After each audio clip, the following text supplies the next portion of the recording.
Frank, what'd you think? I was a little surprised to Jay's point that, here you have Boston up 12 and somehow they were losing at the end of the first quarter. That was a terrific performance by the Golden State Warriors. To think that it was 7 years to the day when they won their first title, and here they are, and you still had that core group. Remember, they ended the game with Andre Iguodala on the court, so it finished with Draymond Green, Andre Iguodala, Klay Thompson, and of course Steph Curry. And you have to laugh, there was so much talk about Steph Curry's legacy, as if somehow it was still up in the air prior to last night. All right, now he has his Finals MVP. What'll be next? He's got to win an Olympic gold medal. He doesn't have one of them yet either. The guy's had a brilliant career, and you could tell it was weighing on him a little bit. Obviously, his dad even said it after the game. Steph kind of hinted at it as well to get this, Finals MVP. I mean, to me, it's more about he won the four, but he's got that Finals MVP. Now we could stop talking about that. Well, no, yeah, we can stop talking about that. But does this put him, Steph Curry, in the max column of the top 10? Does this finally end that as well? I think it might. I mean, I thought a little bit about Kevin Durant last night. Come on, we all know that Kevin Durant is a great player, but Steph Curry now has won 2 with Kevin Durant, but he's also won 2 without him. And to me, this one is the most impressive one because everything they've gone through over the past couple of years, and they had a really young team. I don't think it's their best team of the teams that won a title.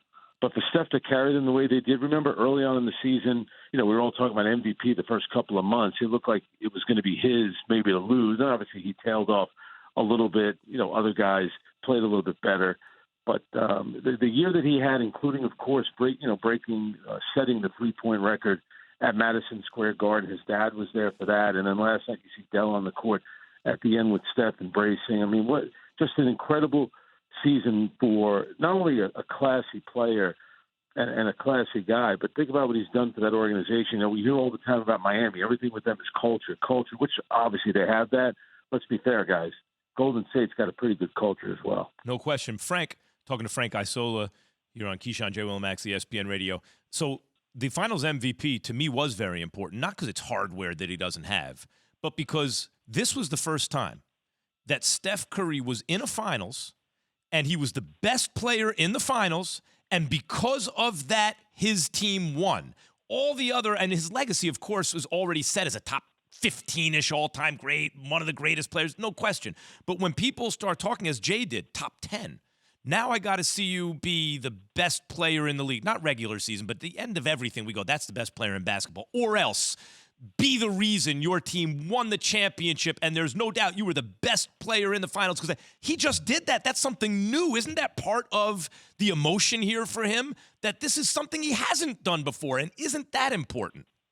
It certainly is, and I think in Game 4, which was the pivotal game, because Boston has a chance to go up 3-1, and then Steph Curry put on a performance of the ages, arguably the greatest performance of his career, certainly under the circumstances, and even though he did not have a great game in Game 5, what he did last night, and the ability to make shots and get to the basket. How come he can get to the basket and finish at the rim, but Jason Tatum couldn't? I never could understand that one. But I still go back to 2015. I covered that Finals. I did not have a vote.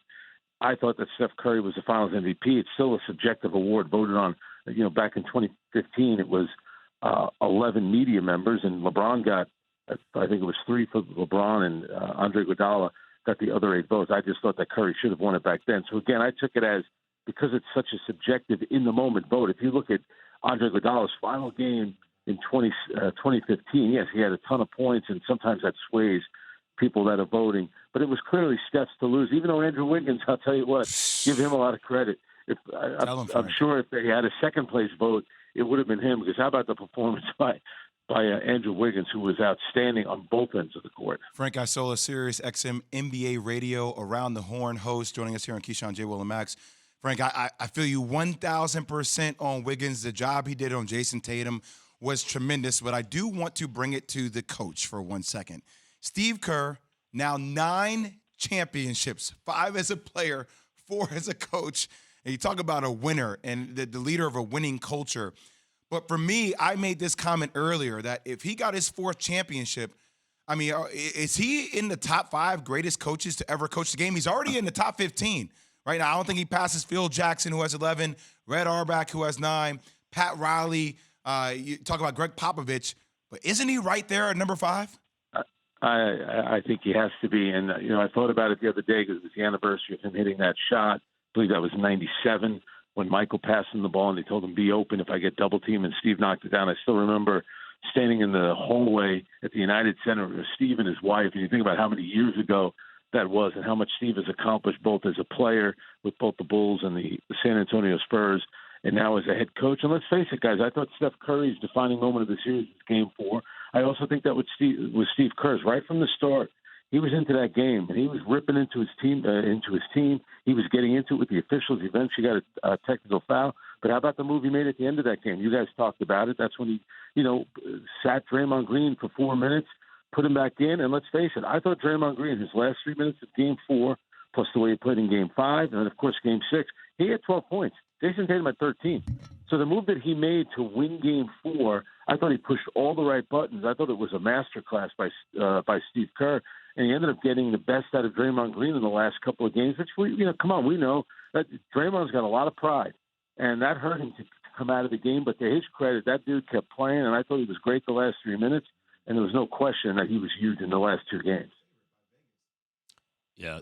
By the way, the thing about Steve Kerr, too, it always makes me think, Steph Curry's the greatest shooter ever. And he's creating his own shots. Steve Kerr, when he was a player, he was shooting 52, 53% from 3.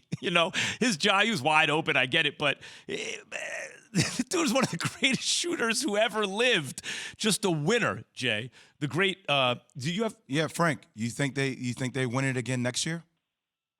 The West is going to be a little bit better. I think a lot's going to depend. You guys know this, how their young players, are they going to get better? Because they got to kind of carry them through the regular season a little bit. I think Milwaukee, just like I thought Brooklyn was the team kicking themselves last year, I think Milwaukee is going to be the team that's kicking themselves in the offseason.